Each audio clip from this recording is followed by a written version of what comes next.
오늘의 말씀 본문입니다. 고린도전서 15장 14절에서 15절. 그리스도께서 만일 다시 살아나지 못하셨으면 우리가 전파하는 것도 헛것이요 또 너희 믿음도 헛것이며 또 우리가 하나님의 거짓 증인으로 발견되리니 우리가 하나님이 그리스도를 다시 살리셨다고 증언하였습니다. 만일 죽은 자가 다시 살아나는 일이 없으면 하나님이 그리스도를 다시 살리지 아니하셨으리라. 지금은 마지막 때를 살고 있습니다. 동성애, WCC, WEA, NCCK, 종교다원주의, 이상기후변화, 전염병, 이스라엘 전쟁, 러시아 전쟁, 이스라엘 제3성전 건축의 움직임 등등 재림의 징조의 나팔 소리가 전 세계에서 최근 들어서 동시다발적으로 일어난 적은 한 번도 없었습니다.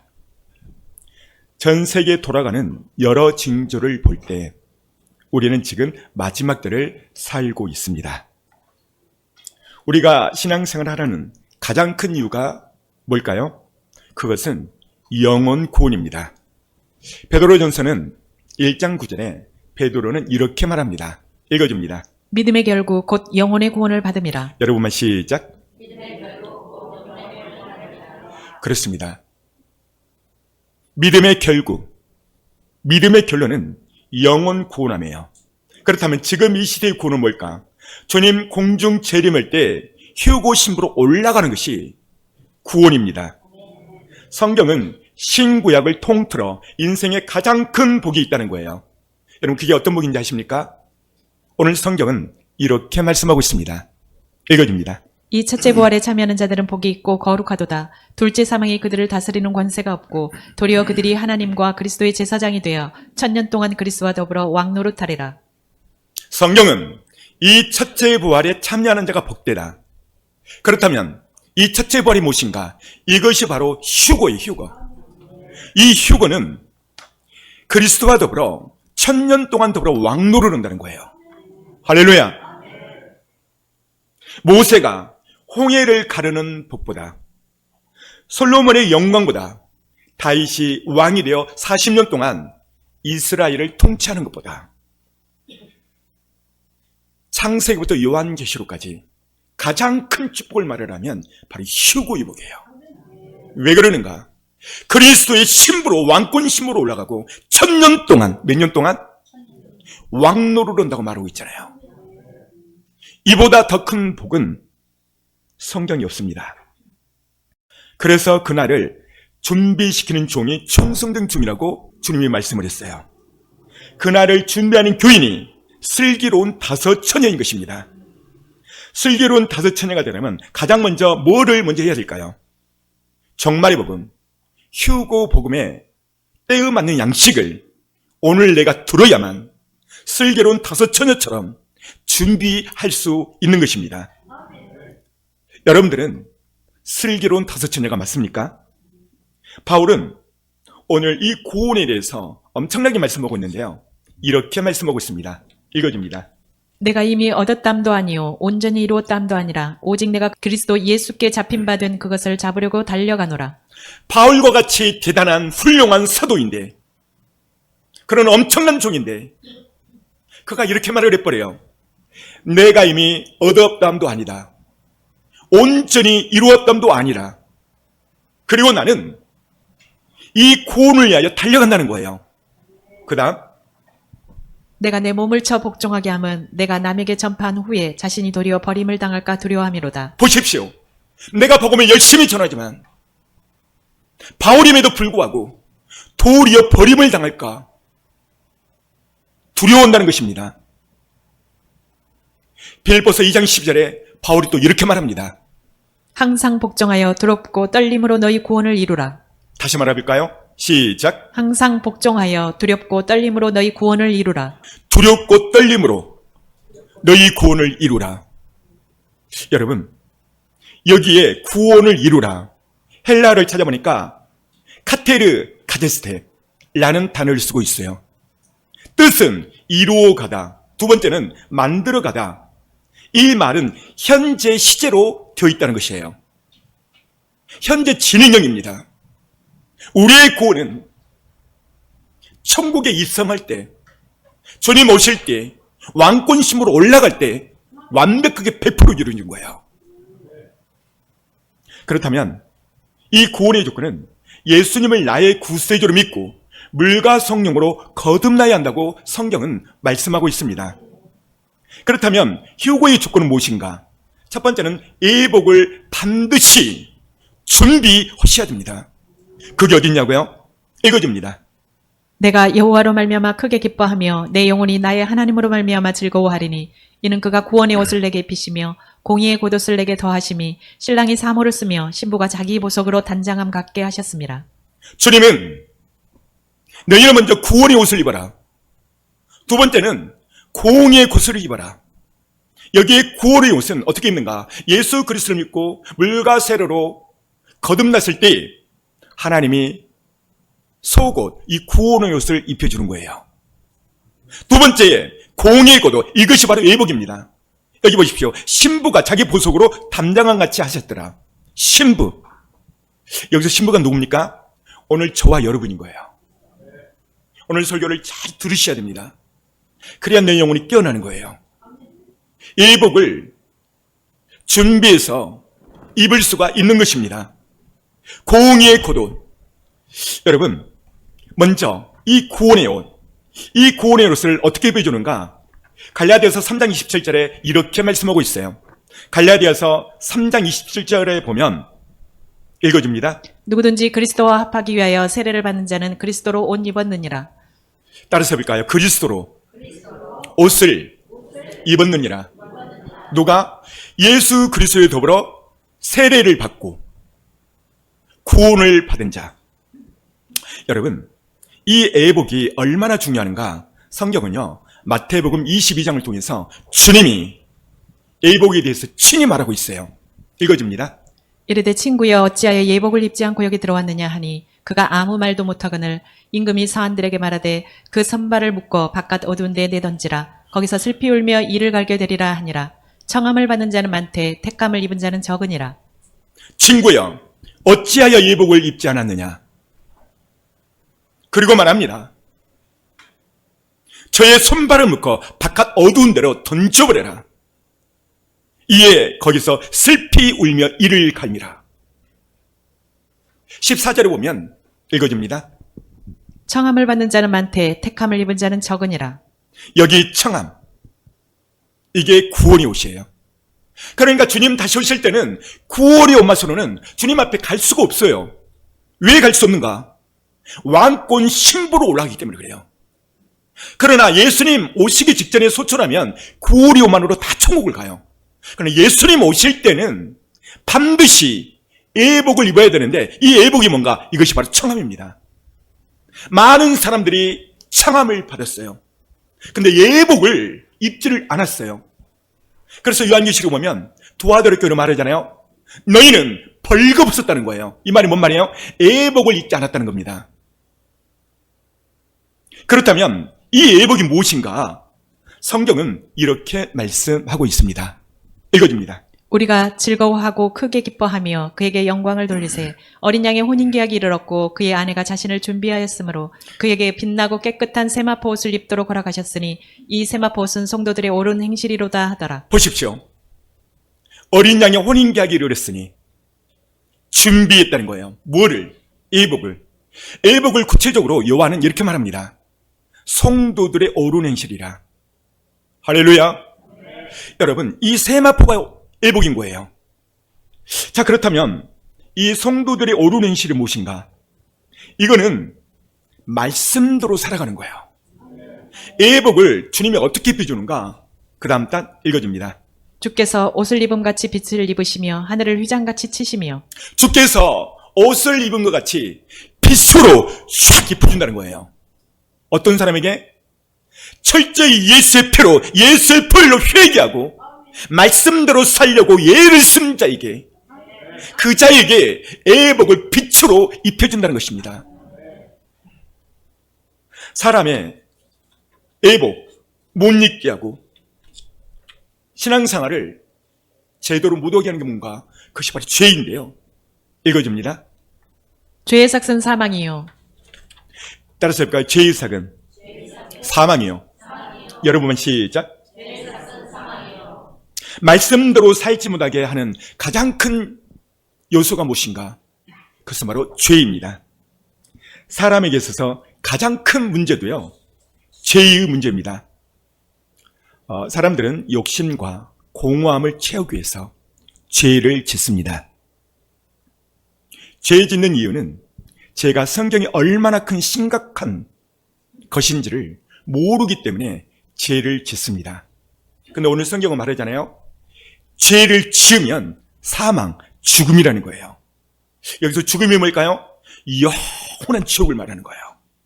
이 죄 문제를 해결 못하면 영원한 지옥이 기다리고 있음을 인지하지 못하기 때문에 죄를 짓습니다. 이 죄 문제를 해결을 하기 위해서 우리는 예수님을 나의 구원자로 영접을 합니다. 이 시대의 많은 교인들은 한 번 영접하면 무조건 영원히 천국 가는 걸로 믿고 그렇게 가르치고 있어요. 그러나 중요한 것은요, 오늘 요한계시록의 요한 사도는 그렇게 말하지 않고 있어요. 요한은 한 번 영접했어도 계속 이기라고 말하고 있어요. 여러분, 천국 가는 그 순간까지 우리는 죄와 싸워서, 마귀와 싸워서 이기셔야 돼요. 그래서 성경은 이기라고 말하는데요, 이 이기란 말이 얼마나 많이 나온지 몰라요. 읽어줍니다. 이기는 자는 이와 같이 흰옷을 입을 것이요 내가 그 이름을 생명책에서 결코 지우지 아니하고 그 이름을 내 아버지 앞과 그의 천사들 앞에서 시인하리라. 이 말씀을 잘 보면 생명책에서 지우지 아니하고, 이 말은 생명책에서 지워질 수 있다는 것을 말해요. 어떤 자에게? 진자에게. 생명책에서 지워지는 경우, 죄와 싸워서 지는 사람. 죄와 싸워 지는 사람 어떤 사람일까요? 죄에 끌려다니는 사람. 지금 요한은 이 생명책에서 지워줄 수 있다는 거예요. 그래서 우리의 신앙은 영적 전쟁입니다. 그래서 성경은 또 이기라고 말씀하고 있어요. 읽어줍니다. 이기는 자는 이것들을 상속으로 받으리라. 나는 그의 하나님이 되고 그는 내 아들이 되리라. 이기는 자, 보십시오. 상속받은대요. 그 다음, 이기는 자는 끝까지 내 일을 지키는 그에게 만국을 다스리는 권세를 주리니. 보십시오. 이기는 자가 어떤 자인가? 내 일을 지키는 자. 내 일을 어떻게 지키는가? 말씀대로 하나님의 일을 일고 나가는 자. 이 사람에게 만국을 다스리는 권세를 주셨다는 것입니다. 또 볼까요? 이기는 자는 내 하나님 성전의 기둥이 되게 하리니. 여러분만 시작. 여러분, 아무나 다 하나님의 성전에 기둥되지 않는 것입니다. 이기셔야 돼요. 그 다음 단, 이기는 그에게는 내가 내 보좌에 함께 앉게 하여 주기를 내가 이기고 아버지 보좌에 함께 앉는 것과 같이 하리라. 보십시오. 이기는 이기고 그 사람을 보좌에 앉게 한다는 거예요. 누구나 다 보좌에 앉게 하는 거 아닙니다. 이기셔야 돼요. 그래서 신앙생활은 예수님 믿는 그 순간부터 영적 전쟁, 보이지 않는 전쟁이 시작되는 거예요. 누구로부터? 가장 가까이 있는 사람으로부터. 자녀, 남편, 부인으로부터. 사단 마귀가 천국 가는 그 순간까지 힘들게 하죠. 그래서 성경은 이렇게 말합니다. 읽어주세요. 우리의 씨름은 혈과 육을 상대하는 것이 아니요 통치자들과 권세들과 이 어둠의 세상 주관자들과 하늘에 있는 악의 영들을 상대함이라. 우리의 씨름, 뭐죠? 전쟁. 우리의 전쟁은 혈과 육이 아닙니다. 혈과 육은 뭐죠? 감정이요, 감정. 옆 사람이 내게 함부로 말한 말, 상처 주는 말, 그럼 감정이 올라오죠. 근데 이 감정으로 옆에 사람과 싸우는 것이 아니고 그 뒤에 있는 악한 영들이 대면하는 거예요. 할렐루야. 따라서 해봐요. 우리의 전쟁은 악한 영들이다. 이것을 빨리 인지하고 파악하셔야 싸움에서 수습이 되는 거예요. 아, 악한 영이 우리 남편을 통해서, 우리 부인을 통해서 나를 공격하는구나. 이걸 인지하면 그때 선포하고 기도하는 거예요. 예수 피로 예수를 불러 선포한다. 떠나갈 치어다 해보세요. 기도에 승리하면요, 그 뒤편에 있는 마귀가 물러가요. 그럼 갑자기 남편이 부드러워집니다. 이기지 못하면 생명책에서 그 이름이 지어진다는 오늘 그 한 가지를 또 더 말씀드리는데요. 읽어줍니다. 누구든지 사람 앞에서 나를 시인하면 나도 하늘에 계신 내 아버지 앞에서 그를 시인할 것이요. 누구든지 사람 앞에서 나를 부인하면 나도 하늘에 계신 내 아버지 앞에서 그를 부인하리라. 잘 들어보세요. 누구든지는 예수 믿는 사람을 가리킵니다. 예수님을 믿기 때문에 나를 시인하죠. 예수님을. 누구든지 사람 앞에서 나를 부인하면 하늘에 계신 아버지 앞에서 부인한다는 거예요. 이 말씀이 언제 이루어지냐면 지금도 이루어지고 있지만 휴고받지 못하고 이 땅에 남아버리는 사람들에게 적나라하게 이루어진 말씀, 이 말씀이에요. 휴고되지 못하고 이 땅에 남으면 창세 이래 없는 대환란이 시작됩니다. 사단 마귀는 짐승의 표 666을 받게 하고 이 666표 매매를 못하게 하나니, 그래서 먹고 살기 위해서 주님을 다 부인을 해요. 여러분, 손발을 잘라가는데 이 적그리스도가 666표를 받으라고 다 부인해. 여기서 부인해버려요. 여기 이 말씀은 예수 안 믿는 사람을 말하는 게 아니에요. 우리 믿는 사람을 가리키는 거예요. 그래서 이 땅에서 부인해버리면, 그가 예수 믿었어도 부인해버리면 생명책에서 지워진다는 말씀입니다. 한 번 더 말씀을 드리자면, 자, 그 다음 무엇이든지 속된 것이나 가증한 일 또는 거짓말하는 자는 결코 그리로 들어가지 못하되 오직 어린 양의 생명책에 기록된 자만 들어가리라. 죄를 짓는 자, 여기서 이기지 못한 자, 어떤 자인가? 죄를 짓는 자를 말합니다. 생명책에 기록하지 못한 죄가 쭉 열거되어 있는데요. 오늘 사도 요한은 그것을 세 가지로 말씀하고 있어요. 첫 번째는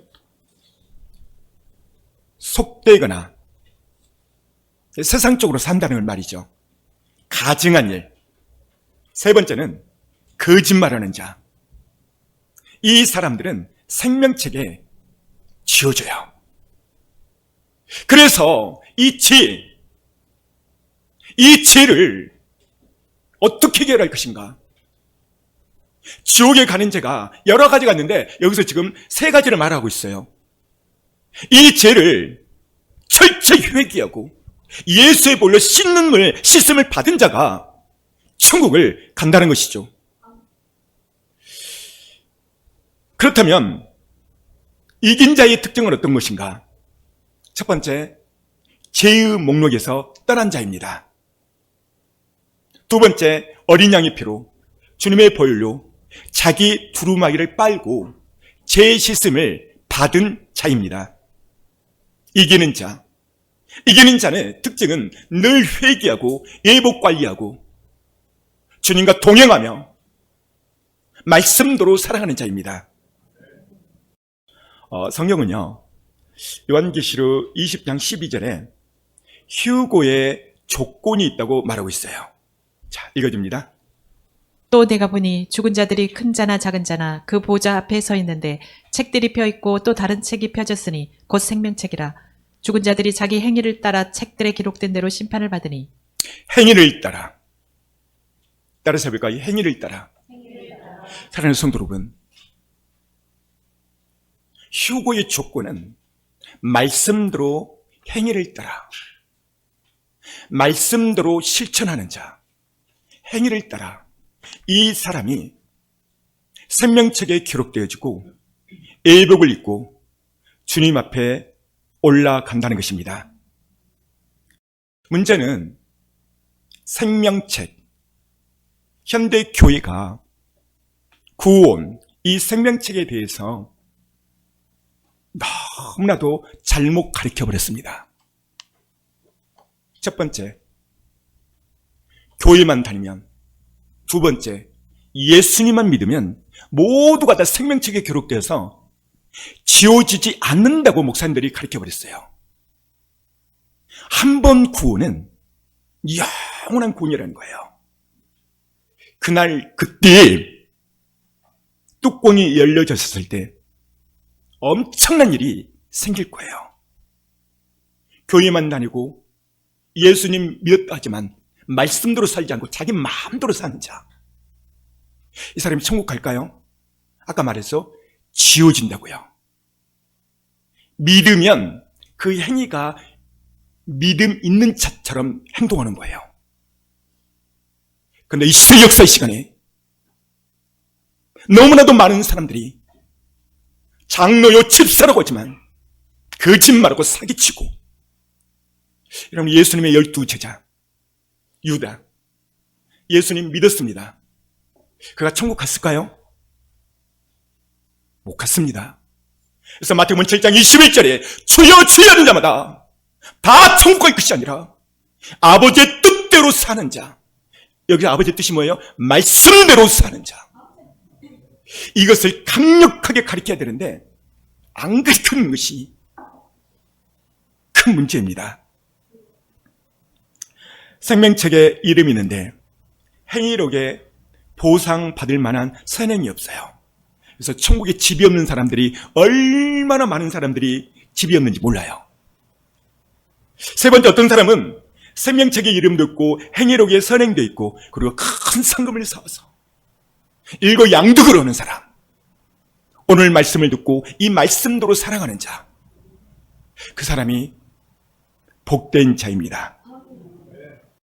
효과의 조건은 첫 번째, 이기는 자입니다. 이기는 자는 첫 번째, 죄와 싸워서 이기셔야 됩니다. 이기는 자의 가장 큰 특징은요, 좁은 문을 선택합니다. 읽어줍니다. 좁은 문으로 들어가라. 멸망으로 인도하는 문은 크고 그 길이 넓어 그리로 들어가는 자가 많고. 보세요. 좁은 문으로 들어가라. 그렇다면 이 좁은 문이 무엇인가? 말씀대로 살려고 예를 쓰는 자. 이 사람이 좁은 길로 가는 거예요. 예수를 믿어도 얼마나 넓은 길을 선택한지 모릅니다. 옷을 입었는데 이게 흰색인지 검은색인지 몰라요. 회색으로 살아가요. 그런 사람이 어떤 사람인가? 14절. 생명으로 인도하는 문은 좁고 길이 협착하여 찾는 자가 적음이라. 네, 좁은 문, 찾는 자가 적대요. 그러나 15절에 보면 멸망의 문은 넓은 길이라는 거예요. 여기서 넓은 길이라는 것은 세상이 한 발, 교회의 한 발, 미지근한 신앙인 그들을 가리킵니다. 이기는 자는 두 번째로 특징은 늘 깨어나서 주님 오심을 사모하는 자입니다. 주님의 신분은 항상 이기며 하나님을 기쁘게 해야 되거든요. 그렇다면 어떻게 살아야 늘 이기며 하나님을 기쁘게 할 수 있을까? 그것은 날마다 주님과 동행하는 삶을 사셔야 됩니다. 따라서 해볼까요? 주님과 날마다 동행된 삶을 살아야 됩니다. 여러분만 시작. 구약시대에 대표적으로 하나님과 가장 잘 동행한 사람 하면 에녹이죠. 에녹에 대해서 잠깐 보겠습니다. 에녹, 읽어줍니다. 에녹은 65세에 무드셀라를 낳았고 무드셀라를 낳은 후 300년을 하나님과 동행하며 자녀들을 낳았으며. 자, 여기 보니까 에녹은 300년 동안 하나님과 동행을 했다는 거예요. 자, 여기 보니까 무드셀라를 낳고, 무드셀라, 그 이름의 뜻은 하나님의 심판이라는 뜻입니다. 에녹은 무드셀라를 낳자마자 300년 동안 하나님과 동행하는데 당시 시대의 상황은 많은 사람들이 우상을 밥 먹듯 섬기고 세상적으로 완전히 타락한 시대였습니다. 그런데 어느 날 하나님이 에녹에게 말씀합니다. 너의 아들이 태어난 이후에 내가 세상을 물로 심판하겠다. 에녹은 이 말에 깜짝 놀립니다. 그 다음 단, 그는 365세를 살았더라. 에녹이 하나님과 동행하더니 하나님이 그를 데려가심으로 세상에 있지 아니하였더라. 그가 하나님과 동행하더니 그를 하나님이 데려가죠. 이것이 바로 휴고의 샘플이 에녹입니다. 그리고 실질적으로 그 말씀대로 이루어집니다. 읽어집니다. 노아가 600세 되던 해 둘째 달 곧 그 달 11일의 날이라. 그날에 큰 기품의 샘들이 터지며 하늘의 창문들이 열려 40주야를 비가 땅에 쏟아졌더라. 40주야. 비가 땅에 쏟아져서 많은 사람들이 홍수로 죽게 됩니다. 에녹이 왜 이 엄청난 제약 시대에 이겨낼 수 있었을까? 승리할 수 있을까? 그건 딱 한 가지예요. 하나님의 심판. 하나님의 심판을 생각한 거예요. 저는요, 목사가 되면 천사가 내려와서요, 아주 저를 죄도 안 짓게 보호해주고 그럴 줄 알았어요. 그런데 제가 목사가 된 이후 지금까지 목회하면서 정말 죄유혹이 많아요. 그러면 여기 서 있는 이동호 목사는 어떻게 이 죄를 이기는가? 저는 한 가지 비밀이 있어요. 여러분 그거 가르쳐 줄까요? 말까요? 가르쳐 줄게요. 여러분, 제가 죄를 이기는 저만의 비밀이 있어요. 그게 뭔지 아세요? 목사라고 해서 죄를 안 짓는 게 아니에요. 목사라고 해서 돈을 싫어할까요? 목사라고 해서 명예, 성공을 싫어할까요? 아닙니다. 다 똑같아요, 사람은. 그런데 제가 죄를 이기는 것은 저는 지옥 간증을 종종 많이 듣습니다. 목회자가 지옥 가는 죄가 무엇인가? 저는 이 강대상에도요, 여기다 써놨어요. 목회자가 이렇게 하면 지옥 간다. 하나님의 영광을 찾아버리는 것, 자기 성도가 바람피는 것, 몇 가지 항목이 있어요. 목회자가 평생 죄를 했는데 지옥을 간다? 갑니다. 그 죄의 항목들이 있어요. 그래서 저는 바른, 옳은 지옥 간증을 제가 찾아서 종종 들어요. 그걸 딱 들으면 뭘 느끼냐면, 내가 이렇게 살면 안 되지. 돈에 욕심내고 거짓말하고 간음하고 사기치려고 해도 이런 날 지옥까지 딱 돌아오는 거예요. 그래서 에녹의 마음을 너무나 이해가 돼요. 에녹이 그 엄청난 죄악이 대홍수 같은 그 시대에 그가 승리하고 이겨낼 수 있었던 것은 하나님의 심판을 생각한 거예요. 할렐루야. 불과 유황이 타는 곳, 이 영원한 지옥을 생각한다면 죄를 지을 수가 없는 거예요. 이걸 인지하지 않으니까, 다시 말하면 지옥을 안 믿으니까. 그래서 제가 늘 말씀하잖아요. CBS에서도, 어제 CBS 방송에도 그 목사님이 나오셨더라고요. 서울에서요. 10,000명 넘어요. 은퇴 목사님이 나오셔서 또 한마디 하시더라고요. 그래서 오늘은 무슨 말을 할까? 그 목사님이 그 말씀 하시더라고요. 목사님 은퇴했는데 한국 설교 강단에서 전하지 않는 복음이 무엇입니까? 라고 말했더니 딱 3가지를 잘 전하지 않는다는 거예요. 첫 번째, 천국 지옥 복음. 두 번째, 회개 복음. 세 번째, 종말 복음. 이걸 안 해버린다는 거예요. 그러니까 성도들이 술에 술 탄 듯 물에 물 탄 듯. 저희 교회는 이 3가지를 다 하잖아요. 할렐루야. 이것은 하나님의 은혜입니다. 우리 하나님께 영광의 박수. 천국 지옥을 복음을 들었을 때 내 영혼이 가장 정직해요. 내 환경적 육신적으로는 손해보더라도 정직하게 살면 하나님이 뭘 주냐면 마음의 기쁨을 줘요. 기쁨을.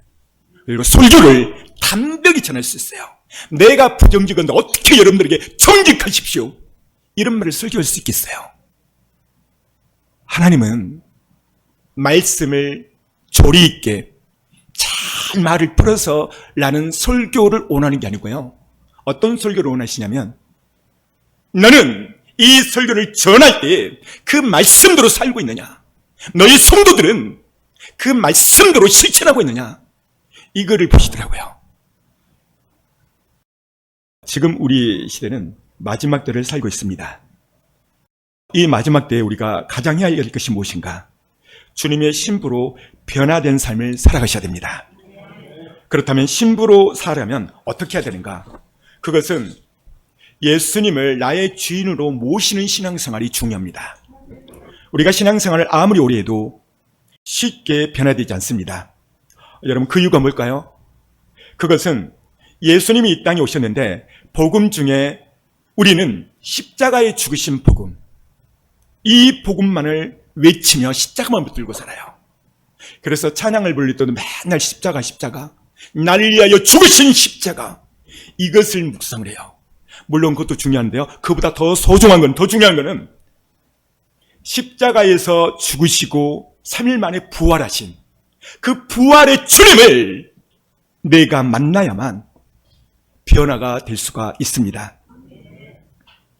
십자가에 달리신 예수, 모르는 사람이 없죠.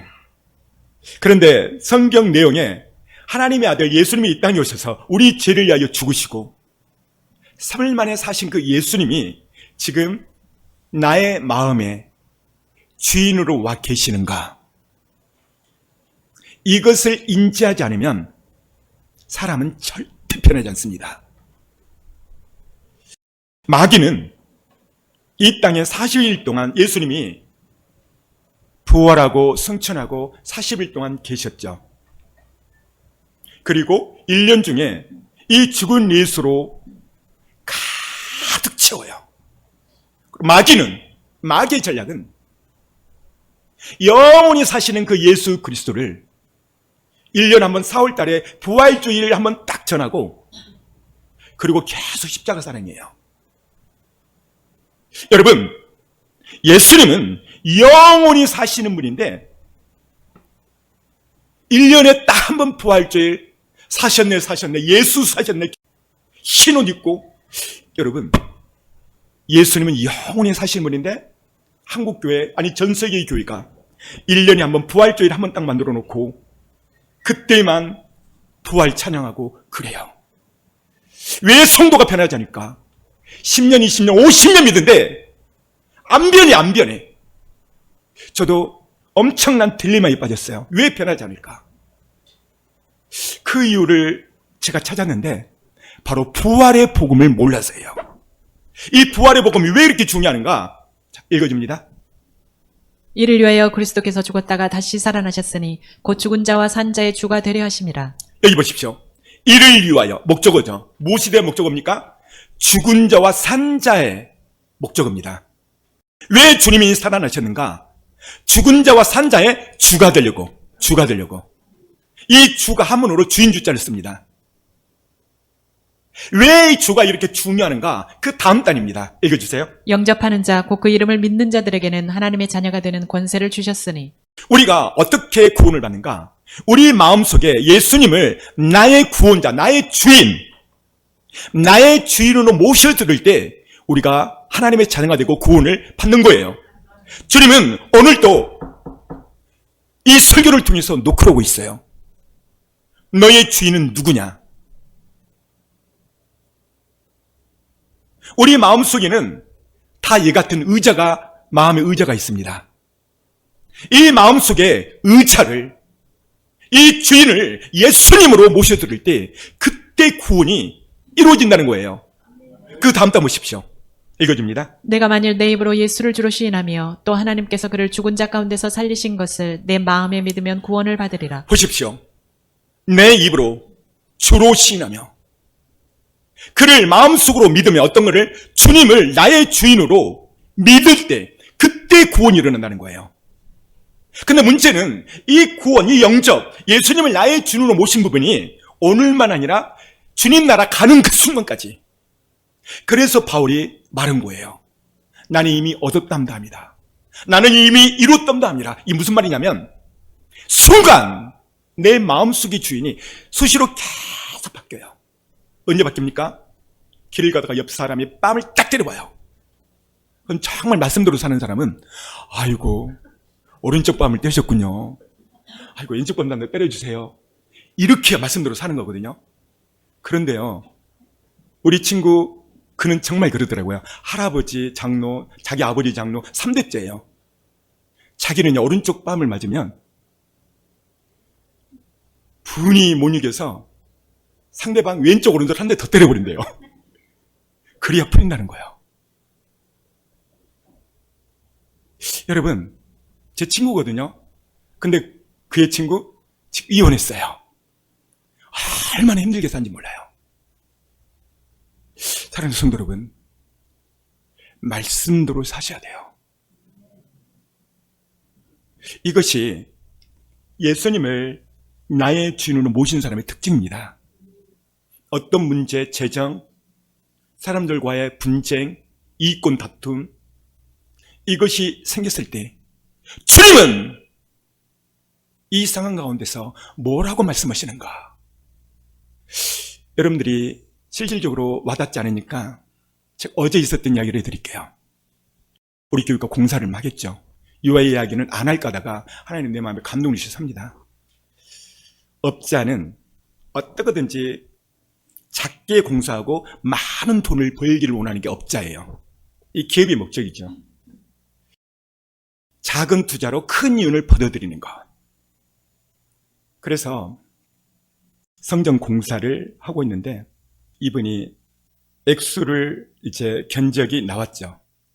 그래서 제가 볼 때 열심히 해요. 근데 약간 자기 고집이 있어요. 제가 A를 내달라고 하면 이분은 B로 해버려요. 그러니까 이게 힘든 거예요. 그래도 내가 누굽니까? 목사잖아요. 목사인 내가 사장님 왜 A를 갖다가 B로 했습니까? 말할 수 있죠. 근데 이 말을 지혜롭게 해야 돼요. 제가 그러면서 막 칭찬해주고 아이고 이렇게 했으면 좋겠다 막 그랬어요. 그러다가 보세요. 이제 공사가 다 끝났어요. 어젯밤 금요일날 장군사님이 물이 터졌다고 우리 사모님께 이야기하는 그 시각이 밤이에요. 밤. 이분은 안양에 사세요. 그런데 그러기 전에 그 오전날 돈을 예를 들어서 100원을 요했어요. 이제 공사가 다 끝났으니까. 근데 제가요 10만 원을 더 드렸어요. 그랬더니 저한테 문자가 왔는데 뭐라고 왔냐면 이렇게 말했어요. 그 10만 원 더 드리면서 정말 수고 많이 하셨습니다. 그러면서 말씀으로 축복을 해줬어요. 그때 문자가 왔는데 이렇게 공사하면서 목사님처럼 더 준 교회나 사람은 처음 봤다는 거예요. 그리고 제 마음을 감동케 하는 그 문구가 있었는데 하나님의 사랑을 피부적으로 느꼈다는 거예요. 이게 오전에 문자 오고 가매요. 근데 그날 밤 금요일날 갑자기 물이 터져버렸네요. 그러면 우리는 수도꼭지 잠그면 돼요. 그런데 보세요. 전화 딱 한 통화 우리 사모가 오니까요. 받자마자 달려온 거예요. 할렐루야. 여러분 안 달려와요. 그 밤에 금요 철학기도 하는 밤에 안 온단 말이에요. 온 이유가 뭔지 아세요? 말이 감동이 아니고 마음을 감동케 하는 거예요. 왜 그랬을까요? 누가 돈을 전략하고 싶지 않는 사람이 어디 있겠어요? 그 순간 그가 돈을 요구할 때 하나님께 물었어요. 하나님 어떡할까요? 그대로 줄까요? 그랬더니 아니다. 10만 원 더 줘라. 그랬더니 이분이 앞으로 계속 문제가 있으면 우리 교회를 관리해 주겠다는 거예요. 할렐루야. 왜 그랬을까요? 제가 인정이 많고 사랑이 많 절대 아니에요. 내 안에 계신 주님께 물어본 거예요. 어떡할까요? 어떻게 결제하고 그랬더니 하나님이 10만 원 더 주래요. 그랬더니 그 순간은 손해난지 모르지만 마음이 기쁨이 있는 거예요. 기쁨이. 물질은 조금 잃어도 괜찮아요. 근데 마음이 잃어버리면 안 돼. 마음의 상처. 이걸 어떻게 하는가? 바로 예수님이 나의 주인으로 모셨을 때 신앙생활 아무리 오래 해도요 사람은 쉽게 변하지 않습니다. 예수님 당시 그때 당시에 많은 사람들이 예수님을 믿고 싶었어요. 그래서 예수님께 찾아와서 이렇게 말을 해요. 예수님, 당신이 정말 하나님의 아들이라면 우리도 좀 믿고 싶습니다. 단 조건이 하나 있습니다. 그래, 그게 무슨 조건인데? 우리에게 표적 좀 보여주십시오. 그러면 하나님의 아들로 믿겠습니다. 그게 어디 나오냐면요. 읽어줍니다. 그때 서기관과 바리새인 중 몇 사람이 말하되 선생님이여 우리에게 표적 보여주시기를 원하나이다. 예수께서 대답하여 이르시되 악하고 음란한 세대가 표적을 구하나 선지자 요나의 표적밖에는 보일 표적이 없느니라. 보세요. 그때 예수님 당시 많은 사람들이 표적 보여주십시오. 그럼 믿겠다는 거예요. 그랬더니 예수님 답변. 너희들에게 보여줄 표적은 요나의 표적밖에 없다. 그러면서 요나를 말해요. 그 다음. 요나가 밤낮 사흘 동안 큰 물고기 뱃속에 있었던 것 같이 인자도 밤낮 사흘 동안 땅속에 있으리라. 인자가 밤낮 땅속에 3일 동안 있다는 거예요. 이게 무슨 말이냐면 십자가에 죽으시고 3일 동안 땅속에 있고 부활한다는 그 말씀이에요. 다시 말하면 부활의 표적밖에 없다. 너희들이 나를 믿는 수 있는 것은 부활의 표적밖에 없다. 이 이야기는 지금 2000년 전 예수님 십자가에 죽으시고 부활한 거, 이거는요 세계사적으로 BC와 AD가 나눠지면서 역사적으로 다 기록되어 있어요. 그러니까 예수 안 믿는 사람도요, 그래, 왜 역사로 남아있으니까 예수님 죽었지, 그리고 부활했지. 역사적인 증거입니다. 요나의 표적밖에 없다. 이거는 부활의 표적밖에 없다는 거예요. 예수님의 제자들 3년 반 동안 열심히 따라다녔죠. 따라다니면서 예수님이 문둥병을 고쳐주고 안진뱅이를 일으키고 물이 변하여 포도주를 만들고 소경의 눈을 떠버리고 죽은 자를 살려요. 중요한 거는 이 12명의 제자가 다 이걸 지켜보고도 당신은 하나님의 아들입니다, 이런 고백을 하지 않아요. 여러분 사복음서를 읽어봐요.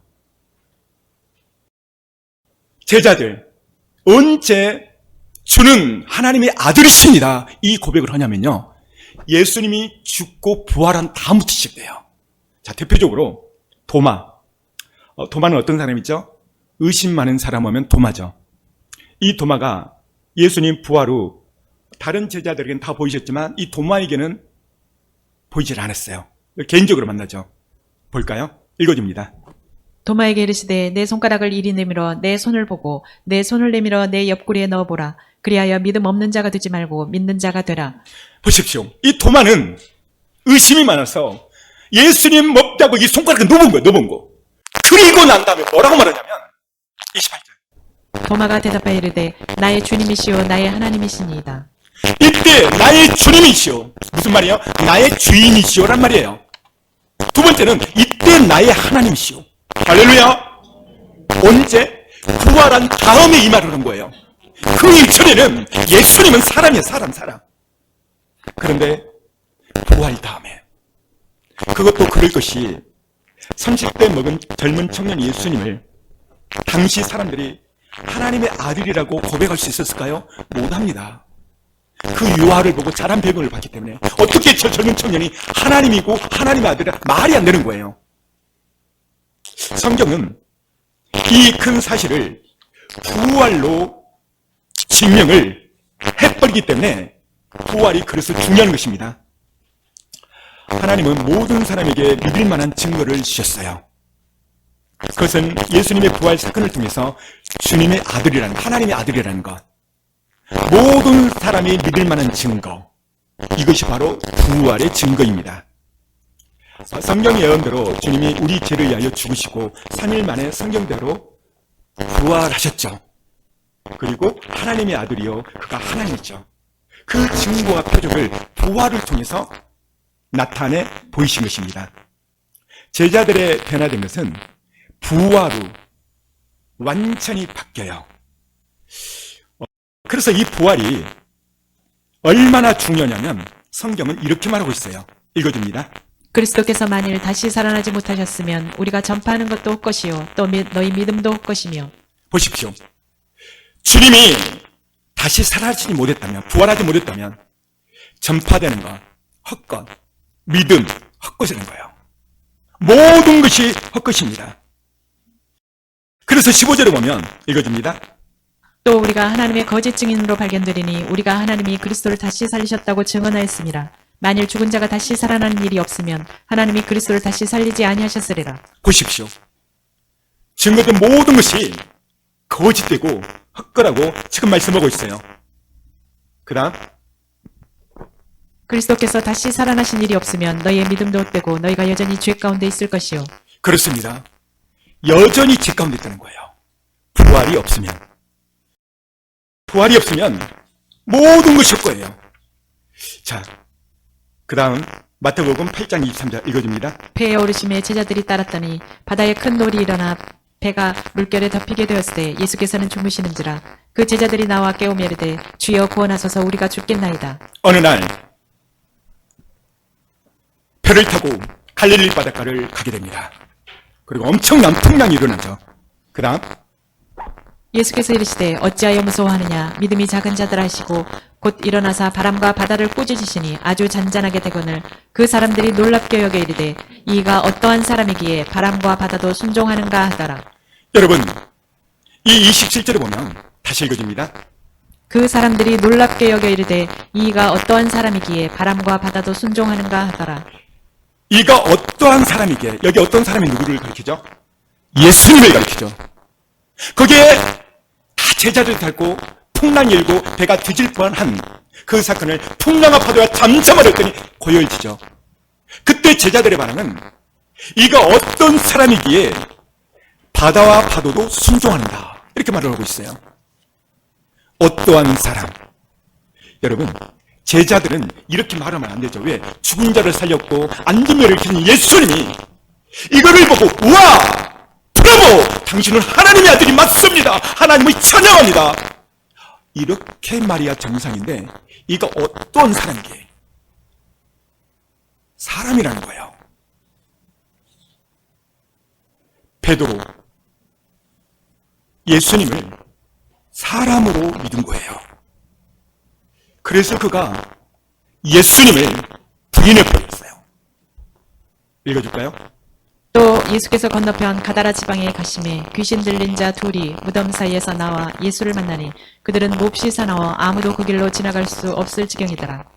이에 그들이 소리질러 이르되 하나님의 아들이여 우리가 당신과 무슨 상관이 있나이까 때가 이르기 전에 우리를 괴롭게 하려고 여기 오셨나이까 하더니 귀신이 예수님을 만났을 때 첫 번째 바로 알아봐요. 29절에 보니까 하나님의 아들이요. 따라서 하나님의 아들이요. 이게 누가 한 말이에요? 귀신이. 왜 귀신이 하나님 아들을 바로 알았을까요? 천상에서 그들이 천사로 있었거든요. 그들이 하나님의 아들이라고 안락에서 천국 갈까요? 아닙니다. 이미 그들은 심판받고 멸망의 것들이죠.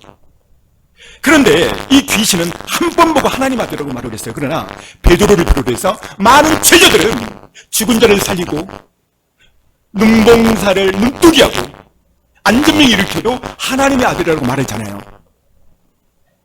풍랑이는 바다를 잠잠케도 사람이라는 거예요. 그래서 결국 이 베드로가 예수님을 부인하는데요. 읽어줍니다. 베드로가 바깥 뜰에 앉았더니 한 여종이 나와 이르되 너도 갈릴리 사람 예수와 함께 있었도다 하거늘 베드로가 모든 사람 앞에서 부인하여 이르되 나는 내가 무슨 말을 하는지 알지 못하겠노라 하며. 자, 여기 보면 예수님이 붙잡히고 그날 밤 한 여종이 너도 예수와 함께 있었다 이렇게 말하니까 그가 부인합니다. 그 다음 안문까지 나아가니 다른 여종이 그를 보고 거기 있는 사람들에게 말하되 이 사람은 나사렛 예수와 함께 있었도다 하며 베드로가 맹세하고 또 부인하여 이르되 나는 그 사람을 알지 못하노라 하더라. 조금 후에 곁에 있던 사람들이 나와 베드로에게 이르되 너도 진실로 그 도당이라 내 말소리가 너를 표명한다 하거늘 그 다음 그가 저주하여 맹세하여 이르되 나는 그 사람을 알지 못하노라 하니 곧 닭이 울더라. 보십시오. 그가 저주하고 명세하려면 나는 그 사람 알지 못한다는 거예요. 여러분, 이 성경 이 부분을 왜 써놨을까요? 우리도 얼마든지 베드로처럼 목숨의 위협 앞에 다 부인한다는 거예요. 희고받지 못하고 이 땅에 남아버리면 거의 다 부인을 해요. 그래서 지금 이때를 놓치면 안 되는 겁니다. 부활은 모든 믿을 만한 증거이기에 예수님이 요나의 표적을 말한 것입니다. 읽어줍니다. 예수께서 대답하여 이르시되 악하고 음란한 세대가 표적을 구하나 선지자 요나의 표적밖에는 볼 표적이 없느니라. 요나가 밤낮 사흘 동안 큰 물고기 뱃속에 있었던 것 같이 인자도 밤낮 사흘 동안 땅속에 있으리라. 인자도 밤낮 3일 동안 땅속에 있는다. 이 말은 부활을 예시한 것입니다. 예수님 자신이 하나님의 아들이라는 표적, 이 증거를 보이는 표적이 바로 부활의 표적밖에 없다는 것을 말씀하고 있는 것입니다. 제자들은 어제 죽었다가 사신 예수님의 부활을 보고 그때 이후부터 하나님의 아들, 그가 하나님의 아들이라고 그때부터 고백을 하고 말을 하죠. 이 부활, 사단 마귀가 이 부활을 얼마나 강력히 반대하고 싫어하냐면요, 이걸 보면 금방 알 수 있습니다. 예수님이 어느 날 제자들에게 말을 해요. 나는 십자가를 질 것이다. 그리고 나는 십자가를 지고 나는 죽을 것이다. 그리고 나는 3일 만에 살아날 것이다. 이 말을 딱 하니까요, 제자들 반응 볼까요? 자, 읽어줍니다. 이때로부터 예수 그리스도께서 자기가 예루살렘으로 올라가 장로들과 대제사장들과 서기관들에게 많은 고난을 받고 죽임을 당하고 제3일에 살아나야 할 것을 제자들에게 비로소 나타내시니 3일 후에 살아날 것이다. 부활을 말하고 있죠. 그렇게 말씀하니까 그 다음 베드로가 예수를 붙들고 항변하여 이르되 주여 그리마옵소서 이 일이 결코 주께 미치지 아니하리이다. 보십시오. 베드로가 대표로 말했죠. 주여! 죽지 마십시오. 두 번째, 그리고 살아나지 마십시오. 이렇게 말하니까요, 뭐라고 말하는 걸까요? 그 다음 예수께서 돌이키시며 베드로에게 이르시되 사탄아 내 뒤로 물러가라. 너는 나를 넘어지게 하는 자로다. 내가 하나님의 일을 생각하지 아니하고 도리어 사람의 일을 생각하는도다 하시고 예수님 바로 사탄아 물러가라. 그러니까 베드로가 말해줬지만 베드로 속에 있는 사단 마귀가 주님 죽지 마십시오. 주님 부활하지 마십시오. 마귀가 마귀가.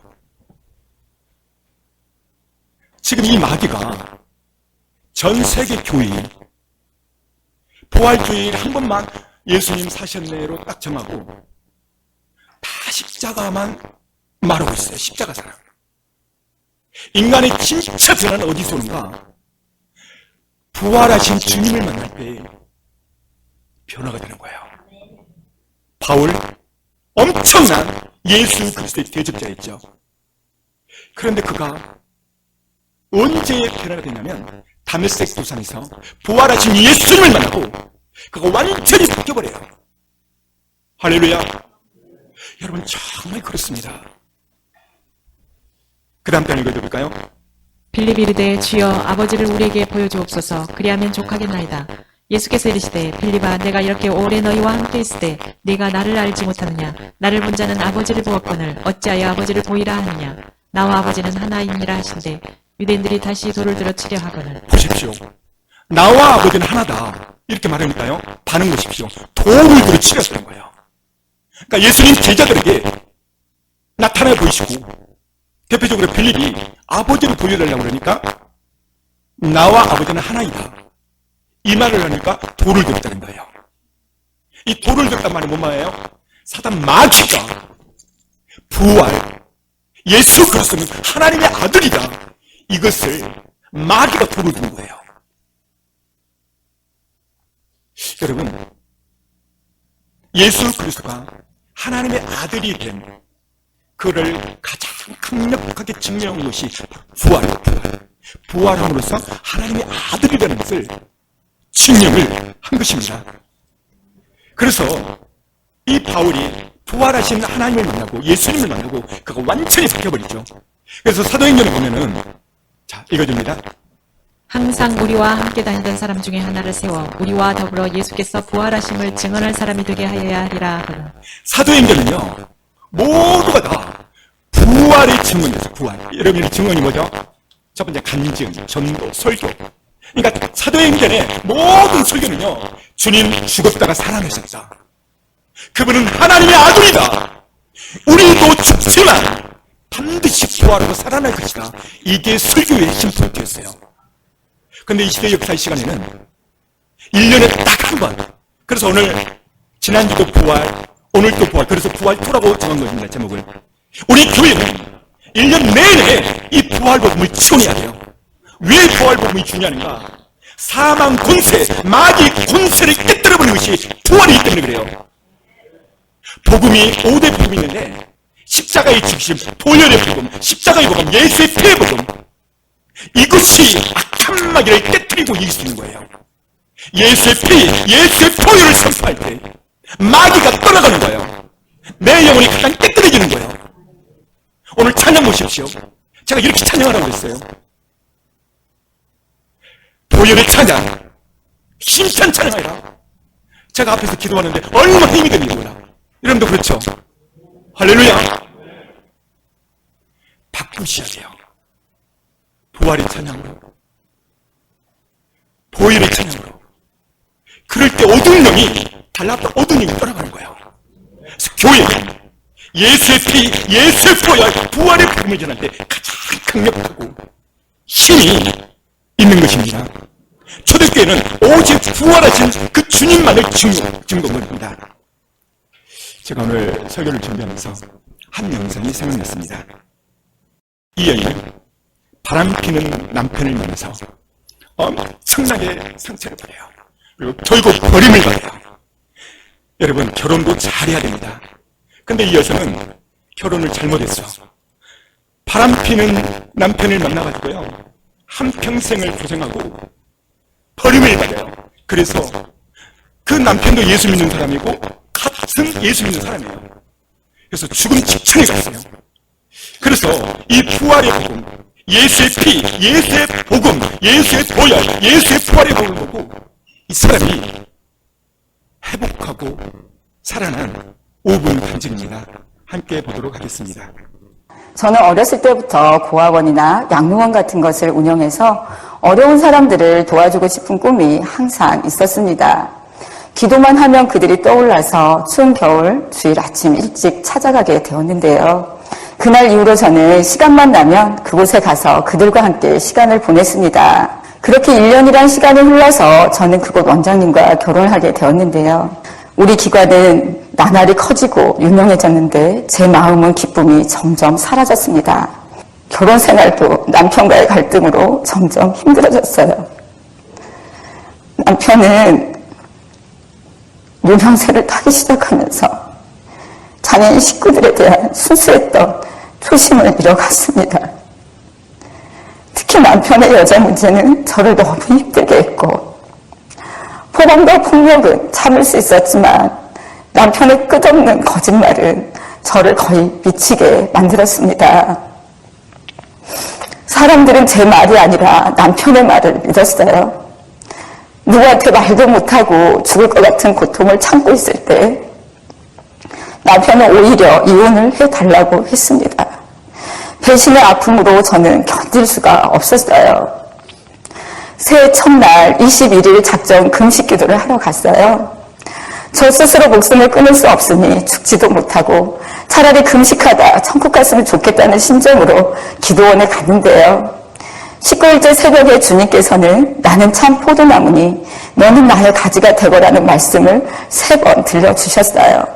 저는 예수님만 붙들고 떠나지 않으면 되겠구나 하는 믿음으로 금식 기도를 마치고 집으로 돌아왔지만 환경은 변한 게 아무것도 없었습니다. 결국 이혼을 하게 되었고 모든 것을 다 빼앗기고 아이들만 데리고 빈털터리가 되어서 나왔습니다. 저는 그 충격으로 대인기피증이 생겨서 밖에도 나오지 못하고 한 달을 방 안에서만 지냈어요. 그러던 중에 엄마가 병원에 입원하셨다고 하셔서 제가 간병을 하겠다고 전주로 내려갔습니다. 거기서 언니 한 분을 만났는데요. 언니의 권유로 수련회에 참석하게 되었어요. 그런데 수련회 첫날 저녁 말씀을 듣는 중에 저를 송두리째 사로잡은 단어가 목사님을 통하여 흘러나왔어요. 그건 바로 동일시란 단어였습니다. 예수님께서 성도들을 핍박하였던 사울에게 사울아 사울아 내가 어찌하여 나를 핍박하느냐 하시는 말씀을 읽어주시면서 예수님은 성도의 아픔을 자신의 아픔과 동일시하셨다는 거예요. 상처로 철저하게 닫혀졌던 제 마음의 빗장들이 하나둘씩 열어지면서 눈에서는 눈물이 흐르기 시작했습니다. 요한복음 15장 포도나무와 가지 비유를 통해서 연합이라는 단어가 또 한 번 저를 경악하게 만들었는데요. 연합, 때려 뗄 수 없는 주님과 나와의 완전한 하나. 그 사랑에 저는 엎드려질 수밖에 없었습니다. 저는 끊임없는 자기 학대로 많은 시간을 허비했고 그 상처를 치유받기 위해서 우리나라에서 내놓으려 하는 내적 치유 상담 박사님을 만나기도 했지만 제 몸과 마음은 회복할 기미를 보이지 않았습니다. 그런데 연합의 비밀, 저의 아픔을 동일시 하시는 주님을 만나는 그 순간 그토록 처절한 내면의 고통 가운데서 벗어났습니다. 항상 저는 하나님께 묻곤 했어요. 왜 하나님은 제가 이렇게 죽을 만큼 힘든데 바라만 보시고 계시냐고. 하나님 딸이 너무도 마음이 아파서 죽을 것 같은 고통을 겪고 있는데 왜 그냥 멀리서 바라만 보시고 계시냐고요. 그런데 그 답을 분명히 알게 되었어요. 내가 얼마나 소중한 존재인지 내 안에 들어오셔서 하나가 되어주신 예수님의 사랑이 너무나 놀라웠습니다. 오직 복음으로만 상처 치유가 완전하게 이루어진다는 사실, 바로 부활하신 예수님의 능력이었습니다. 부활을 통해 모든 성경 말씀이 믿어지니까 그동안 해결받지 못했던 모든 문제들도 한순간에 해결되었습니다. 저는 그동안 남편이 용서가 되지 않아 고통 가운데서 살았어요. 그런데 저는 예수님과 연합됨으로 이미 용서하는 자로 거듭났다는 것을 알게 되었습니다. 제가 아무리 몸부림치고 힘써도 안 되던 일들이 저의 머리 대신 예수님의 사랑으로 이미 사랑하는 존재가 되었다는 사실이 놀라웠어요. 진리가 너희를 자유케 하리라는 말씀처럼 자유를 누리게 해주신 주님께 정말 감사했습니다. 주님을 뵙는 그날까지 저처럼 깊은 상처로 인해 고통당하는 사람들에게 이 기쁜 소식을 전하며 살겠습니다. 감사합니다. 이 시간으로 남편을 받고 오늘 말씀을 생각합니다. 사랑하시는 주님, 여러분의 삶에, 여러분의 환경에 어떤 어려움이 있었습니까? 예수님이 부활하신 주셔서 죽은 자와 산 자의 주인이 되게 하십니다. 여러분, 정말 주님이 여러분의 마음의 주인이 되십니까? 그렇다면 동일시, 주님은 나의 아파, 나의 슬픔, 나의 눈물, 동일시 여기십니다. 내 아픔에, 나의 눈물에 주님이 같이 눈물을 흘리십니다. 지금 교회에서 기도할 때 하나님, 지금까지 이 살면서 주님을 나의 주인으로 모시지 못했습니다. 그리고 내가 주인이 되었습니다. 내 마음대로 살았습니다. 주님이 용서해 주옵소서. 이제는 주님을 나의 마음의 주인으로 모시겠습니다. 이 시간 주의 상상하며 회개하며 기도하겠습니다. 주의 성장이랍니다. 주여, 예수 피로,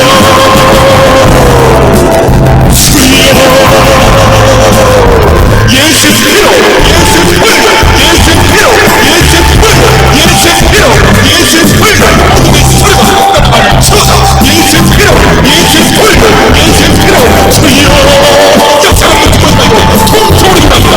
예수 피로, 예수 피로, 예수 피로, 예수 피로, 주여, 주여 살려주소서. 예수 피로, 예수 피로, 예수 피로, 어둠의 소리가 나를 쳐서 예수 피로, 예수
몸이 아프신 거는 아픈 게 있었습니다.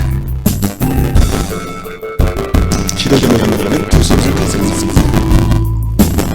걸어가시 하실 수 있습니다.